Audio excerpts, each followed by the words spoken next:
बिस्मिल्लाहिर्रहमानिर्रहीम। नाज़रीन अस्सलाम वालेकुम, मैं हूँ इमरान वसीम। नाज़रीन, पाकिस्तान तहरीक इंसाफ के डी चौक एहतजाज के दूसरे दिन की सूरत हाल और हिकमत अमली पर इस ब्लॉग में आप नाज़रीन के साथ हम बात करेंगे। और हिकमत अमली भी दो तरफ़ा कि तहरीक इंसाफ की हिकमत अमली क्या है कि कैसे डी चौक तक पहुँचना है, और जो इदारे हैं लॉ इन्फोर्समेंट जो एजेंसियाँ हैं उनकी क्या तैयारियाँ हैं कि कैसे इन मुजाहिरीन को डी चौक पहुंचने नहीं देना। दूसरा हम बात करेंगे इस एहतजाज के हवाले से जो अभी तक डी चौक नहीं पहुंचा है, लेकिन कप्तान पार्टी ने दूसरी कामयाबी हासिल कर ली है। पहली कामयाबी तो तहरीक इंसाफ की इमरान खान की यही है कि आपने शहर इक़्तिदार को, आपने रावलपिंडी को, जुड़वां शहरों को चौक कर दिया है, तमाम रास्ते बंद हैं। लेकिन दूसरी कामयाबी तहरीक इंसाफ क्या समझती है कि डी चौक पहुंचने से पहले हमने दूसरी कामयाबी भी हासिल कर ली है। अब तीसरा टारगेट क्या है? इस प्रोटेस्ट के नाज़रीन दो मकसद थे। अब एक मकसद तो जो बड़ा मकसद था वो हासिल तहरीक इंसाफ कह रही कि हमने कर लिया है, लेकिन दूसरा मकसद क्या है, दूसरा टारगेट क्या है, जो कि मैंने थंबनेल पे तीसरा लिखा है। और इसके अलावा गवर्नर राज पर भी बात करेंगे, ऑपरेशन की क्या तैयारियाँ उस पर भी हम बात करेंगे। लेकिन ब्लॉग का आगाज़ करने से पहले आप नाज़रीन से चैनल सब्सक्रिप्शन की दरख्वास्त करेंगे कि जिन दोस्तों की जानिब से अभी तक हमारे चैनल को सब्सक्राइब नहीं किया गया उनसे दरख्वास्त होगी कि चैनल को सब्सक्राइब कर लें, बेल आइकॉन का बटन प्रेस करें, और अगर आपको हमारी वीडियो पसंद आए तो इसे लाइक भी करें और शेयर भी करें। प्रोग्राम का आगाज़ नाज़रीन जो सोशल मीडिया पे एक झूठ चलता, मतलब वायरल होता रहा, झूठ चलता रहा, वो नाज़रीन ये है कि PTI के कारकुनान जो है वो डी चौक तक पहुँच चुके हैं। वहाँ पर जश्न मनाया जा रहा है, वहाँ पर मज़म्मत की जा रही है, इमरान खान की सालगिरह वहाँ पे जो है वो सेलिब्रेट की जा रही है। तो ये नाज़रीन बिल्कुल झूठ है, इसका हकीकत के साथ ज़रा बराबर भी ताल्लुक़ नहीं है, क्योंकि ये डी चौक से बहुत पीछे रहे, जना एवेन्यू पर है कल सारा दिन, रात को भी। और अगर इस वक्त की हम बात करें, जो मैंने कहा कि आज के दिन के एहतजाज की दूसरे दिन की सूरत हाल क्या है, तो डी चौक पर FC का, रेंजर का, पुलिस का मुकम्मल तौर पर कंट्रोल है। और डी चौक में नाज़रीन दो बन रहे हैं। एक तो यह है कि जो पार्लियामेंट के बिल्कुल सामने जो जंगला है वहाँ पर जो स्क्वायर बना हुआ है, जो चौक बना हुआ है, जो गोल चक्कर बना हुआ है, असल तो वो डी चौक है। लेकिन उससे आगे जब आप जाते हैं F10 की तरफ तो वहाँ पे कंटेनर्स लगे हैं, डी चौक आने वाला रास्ता मुकम्मल तौर पे बंद है। तो वो जो कंटेनर्स के आगे जो जगह है जो कि जना एवेन्यू है, और उस जगह को जहाँ से आप अगर F10 से आ रहे हैं तो आप से अपने एम्बेसी रोड की तरफ मुड़ जाते हैं, राइट की तरफ भी, और फिर अगर आपने मेरिट की तरफ आना है तो आप राइट की तरफ टर्न ले जाते हैं। तो उसको अभी फ़िलहाल डी चौक कहा जा रहा है। रिपोर्टर्स भी कह रहे हैं, सहाफ़ी भी कह रहे हैं, मीडिया भी कह रहे हैं, और तहरीक इंसाफ भी उसको एडमिट कर रही है। लेकिन वहाँ तक पहुँच नहीं पाए तहरीक इंसाफ के कारकुनान, जो कि फैक्चुअल पोजीशन है और अभी तक भी। लेकिन तहरीक इंसाफ कह रहे हैं, अली मीन गंडापुर साहब, के हमने पहुँचना है लाजमी डी चौक पर। यह सुबह की नाज़रीन एक वीडियो है गंडापुर साहब की, मैं आपको दिखाना चाहूँगा। ये आप वीडियो देखें नाज़रीन, फिर इस पर फर्दर जो मैंने पॉइंट्स आपके सामने रखे हैं एक एक करके सबकी डिटेल आपके साथ शेयर करेंगे।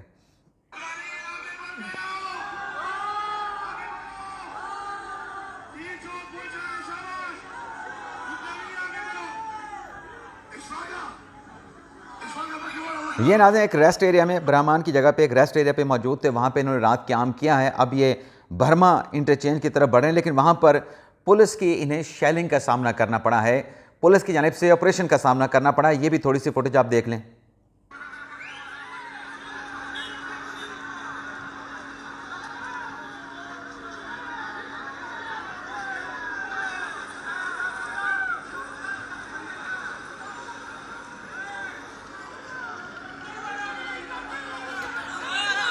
अब नाज़रीन ये जो काफ़िला वहाँ से रवाना हुआ है, जितने भी लोग हैं, 10,000 हैं, 12,000 हैं, 15,000 हैं, गिनती की बहस में जाए बगैर सवाल ये पैदा होता है, बल्कि 2-3 सवालात जन्म लेते हैं।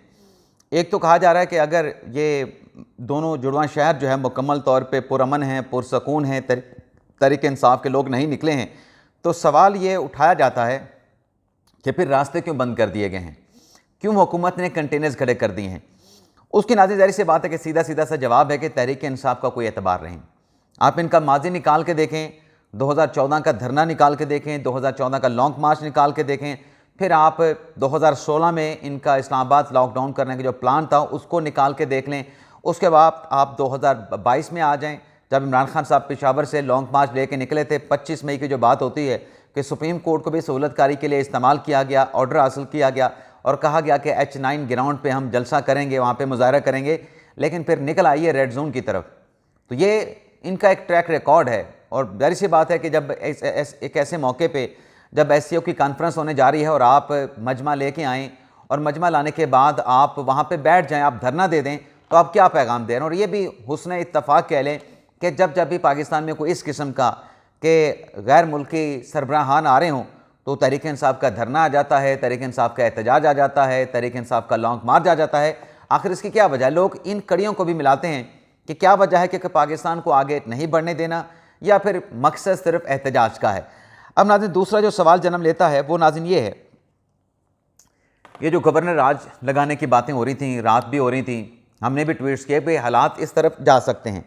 अब इसके ऊपर जो मुतलका इदारे हैं, जो हुकूमत के लोग हैं, उनकी तरफ से, ज़राए की तरफ से ये बातें सामने आ गई हैं कि गवर्नर राज KPK में लगाने का कोई इम्कान नहीं और ऐसा कोई प्लान जो है वो हुकूमत के ज़ेरे गौर नहीं है। लेकिन सवाल नाज़रीन ये पैदा होता है कि जब एक सूबे का वज़ीर आला एहतजाज के लिए निकले, उसको बिल्कुल राइट ऑफ प्रोटेस्ट होना चाहिए, लेकिन सूबे का वज़ीर आला अगर इस तरीके से अपने सूबे से निकलता है कि सरकारी मशीनरी का इस्तेमाल करे, सरकारी वसाइल का इस्तेमाल करे और कहे कि गोलियां खाएंगे, गोलियां मारेंगे और फिर साथ में भारी मशीनरी लेके आए, क्रेन्स लेके आए, तो इससे नाज़रीन क्या फिर आप मतलब उसका आप असर क्या लेंगे, उसका आप नतीजा क्या निकालेंगे, उसका आप कंक्लूजन क्या निकालेंगे कि ये तो धावा बोलने के लिए आ रहे हैं। तो क्या धावा बोलने की इजाज़त दी जा सकती है?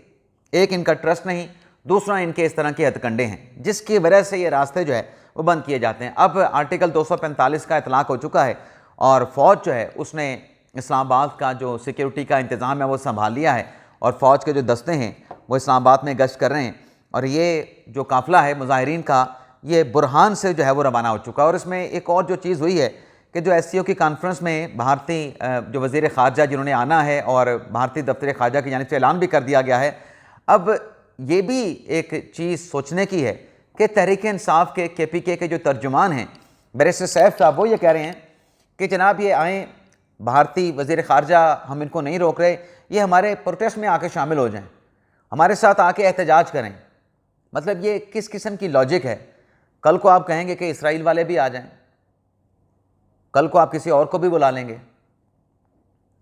अजीब मतलब बात करनी है आप करें, लेकिन ये कहना कि भारतीय वज़ीर ख़ारजा आपकी जमात में आके आपके प्रोटेस्ट के साथ खड़ा हो जाए, वहाँ पे एहतजाज करे, तकरीर करे, तो कोई लॉजिक समझ नहीं आती। अब नाज़रीन जो मैंने चीज़ें आज की सूरत हाल आपके सामने रखी है, अब इनको रोकने की हिकमत अमली क्या है, तहरीक इंसाफ का D चौक तक पहुँचने का प्लान क्या है, उस पर आने से पहले नाज़रीन पहले इस मकासद की बात कर लेते हैं कि इस एहतजाज के मकासद क्या हैं। एक तो नाज़रीन जो ऑब्वियस जो मकसद है वो तो अचीव कर लिया, जिसका मैंने अपने आगाज़ में भी जिक्र किया कि सारा शहर अगर बंद पड़ा है, लोग ज़लील ख्वार हो रहे हैं, तो आपने एक तरीके से मकसद तो हासिल कर लिया। दूसरा नाज़रीन ये है, जो मकसद तहरीक इंसाफ समझती है कि हमने ये कामयाबी हासिल कर रही है, वो कल की हमारी खबर है कि काजी फ़ाइज़ साहब ने, चीफ जस्टिस ऑफ पाकिस्तान ने हुकूमत को पैगाम दे दिया है कि अगर कोई आइनी तरमीम हुकूमत करना चाह रही है और उसमें काजी फ़ाइज़ साहब को as a chief justice of constitution court के तौर पे कंसीडर कर रही है, तो हुकूमत को बड़ा वाज़ेह पैगाम काजी फ़ाइज़ साहब ने दिया है कि मुझे उस किसी भी प्लान में शामिल ना किया जाए। यानी उन्होंने chief justice federal constitution court बनने से इनकार कर दिया है और ये पैगाम वज़ीर आज़म शहबाज शरीफ तक पहुँचा भी दिया है। और ज़रा ये भी बताते हैं कि ये एक से ज़्यादा मरतबा हुकूमत को पैगाम दिया गया, यानी कि 63A के फ़ैसले के बाद पैगाम दिया गया, 63A के फ़ैसले से पहले भी हुकूमत को पैगाम पहुँचाया गया था।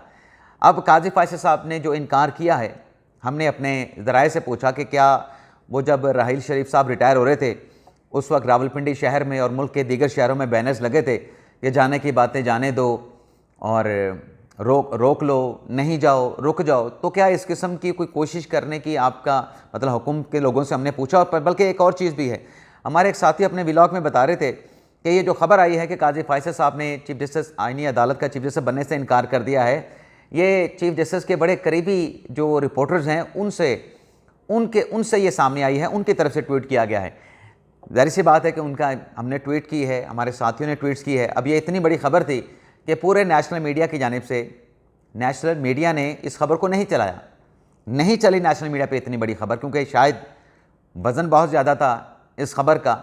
लेकिन आपको बताते चलें कि ये खबर हुकूमती ज़राए से सामने आई है, हुकूमती ज़राए से सामने आई है कि काजी फैसल साहब ने इनकार कर दिया। और फिर इसमें यह भी नाज़रीन अभी तक बातें चल रही हैं कि जो नाकामी हुई है, क्योंकि हुकूमत की ख्वाहिश है, पीपल्स पार्टी बिलावल भुट्टो ज़रदारी की ख्वाहिश है कि काजी फैसल साहब जैसा जो आइन पसंद जज है, कॉन्स्टिट्यूशनल जज है, वो बेहतर इस इदारे की बुनियाद रख सकता है, वो इस इदारे के लिए की बेहतरी के लिए ज़्यादा उनका बेहतर नाम हो सकता है काजी फैसल साहब अगर आ जाते हैं। तो अभी काजी फैसल साहब ने इनकार कर दिया है और बताने वाले बताते हैं कि वो डटे हुए हैं, उनको बिल्कुल मनाने की कोशिश की गई है, शायद आगे भी की जाए, लेकिन उन्होंने बिल्कुल किसी किस्म का जो है वो होता ना कि एक थोड़ी सी गुंजाइश रख लेना कि ये मान जाएंगे चंद दिनों के बाद, कोई गुंजाइश काजी फैसल साहब ने नहीं रखी है। और कहा गया है कि 25 अक्टूबर को वह अपने ओहदे से रिटायर्ड हो जाएंगे। तो तहरीक-ए-इंसाफ इसे अपनी बड़ी कामयाबी कंसिडर कर रही है कि हमारे इस एहतजाज के नतीजे में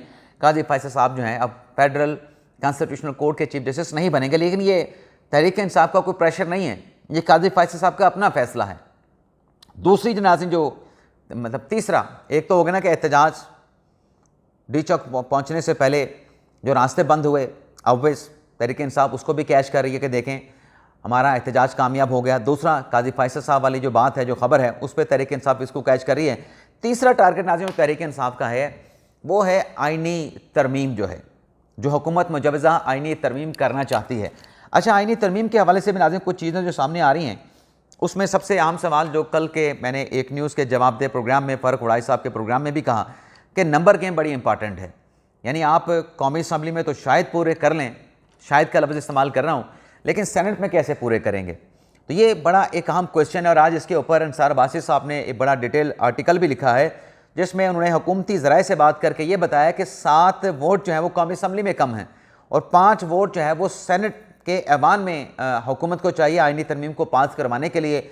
और जितनी पुरएतमाद हुकूमत के ज़राए, जितने मतलब पुरुमीद हुकूमत के ज़राए इससे पहले अटैम्प्ट में थे आइनी तरमीम पास करने में, अब उतने ज़्यादा पुरएतमाद नहीं हैं। अलबत्ता कुछ अंसार अब्बासी साहब ने अपने आर्टिकल में लिखा है कि कुछ उनके ज़रिए ऐसे हैं जिनका हुकूमत के साथ ताल्लुक़ है, जो ये दावा कर रहे हैं कि रियासत जब ये फ़ैसला कर ले कि हमने ये करना है, यानी आइनी तरमीम करनी है, तो वो फिर काम रुकता नहीं है, वो काम हो जाता है, वो काम हर हाल में मुकम्मल किया जाता है। तो ये नंबर गेम वाला बड़ा इशू चला है। लेकिन तहरीक-ए-इंसाफ का जो तीसरा नाज़रीन टारगेट है वो यही है कि काजी फैसल साहब आइनी अदालत के चीफ जस्टिस ना बने। और तीसरा टारगेट ये है कि हमने ये जो आइनी तरमीम है इसको हमने रुकवाना है, ये आइनी तरमीम 25 अक्टूबर से पहले पास ना हो सके। वैसे ये जो नाज़रीन टारगेट तहरीक-ए-इंसाफ ने सोच रखा है, चलें इस पर भी चले जाएँ, इसके ऊपर भी बात थोड़ी सी कर लेते हैं। समझ लें कि हुकूमत के नंबर पूरे नहीं होते, 25 अक्टूबर आ जाता है, काजी फैसल साहब रिटायर्ड हो जाते हैं, तो क्या उसके बाद हुकूमत पास नहीं करेगी? उसके बाद भी नाज़रीन हुकूमत ये कोशिश करेगी, उसके बाद भी हुकूमत आइनी तरमीम लाने की कोशिश करेगी, चाहे उनका जुडिशल टेस्ट ही क्यों ना हो, चाहे वो आइनी तरमीम सुप्रीम कोर्ट में चैलेंज ही क्यों ना हो। वो अगर उसकी जुडिशल रिव्यू के बाद, जुडिशल नज़रसानी के बाद कोई खिलाफ फैसला आता है तो फिर वो नई तरमीम कर देंगे। ये काम ऐसे रुकने वाला नहीं है, ऐसे टलने वाला नहीं है। ये वो होता है ना सोमनाथ के वो 7 हमले, तो ये फिर इस तरीके से अगर यहाँ से कुछ होता है जुडिशल साइड से तो फिर पार्लियामेंट की तरफ से भी होगा, उसका रिस्पांस आएगा, एक्शन का रिएक्शन होगा। अब नाज़रीन जो खबरें सामने आ रही थी आइनी तरमीम के हवाले से कि 8 अक्टूबर तक की डेडलाइन फिर 12 अक्टूबर की दी गई, अब कहीं ना कहीं ये सोच पाई जा रही है कि मौलाना साहब को भी साथ रखा जाए। जो मौलाना साहब ने बात की ना, जो मौलाना साहब ने अपनी बात में गुंजाइश भी रखी कि आप जो शंघाई कोऑपरेशन ऑर्गेनाइजेशन का जो इजलास है उसके बाद आप ये कर लें, तो उसके ऊपर भी गौर खोज हो रहा है कि क्यों ना 17 के बाद इसको कर लिया जाए।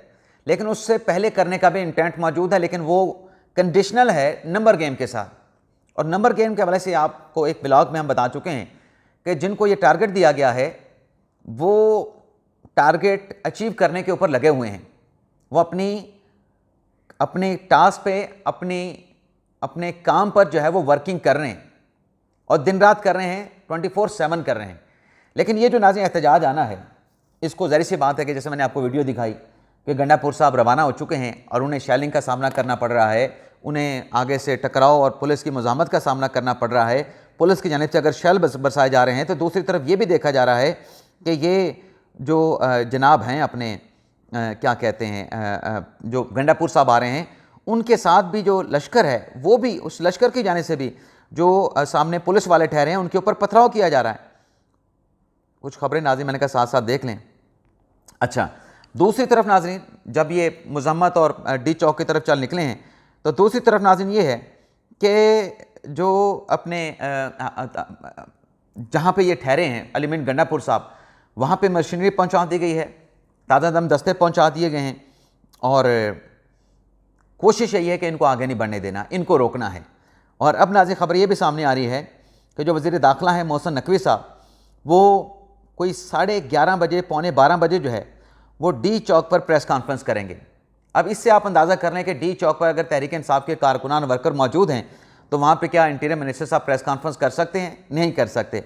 लेकिन ये हुकूमती हलकों में सोच ज़रूर पाई जाती है कि ये जो आज अंदर आके डी चौक तक पहुँचना चाहते हैं, दरअसल ये पैनिक फैलाना चाहते हैं, ये शहर इक़्तिदार में अनारकी फैलाना चाहते हैं, तो इनको जो है किसी हाल में जो है वो एंट्री नहीं देनी है।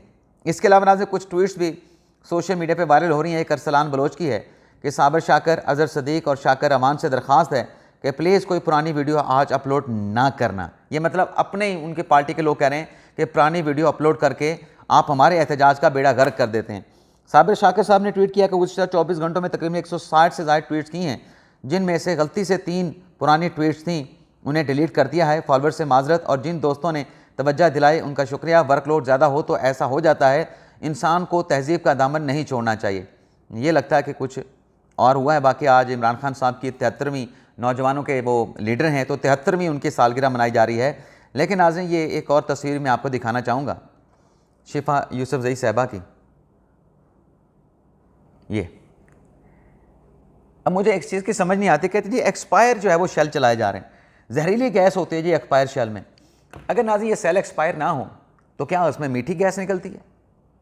क्या उसमें इंसानी सेहत के लिए मुआफ़िक मुताबिक रखने वाली गैस निकलती है? तब भी जहरीली होती है। तो ये अजीब किस्म का लॉजिक दिया जाता है कि एक्सपायर सेल हैं, एक्सपायर हों या नॉन एक्सपायर हों, दोनों का असर एक ही जैसा होता है। इजाज़त चाहते हैं नाज़रीन।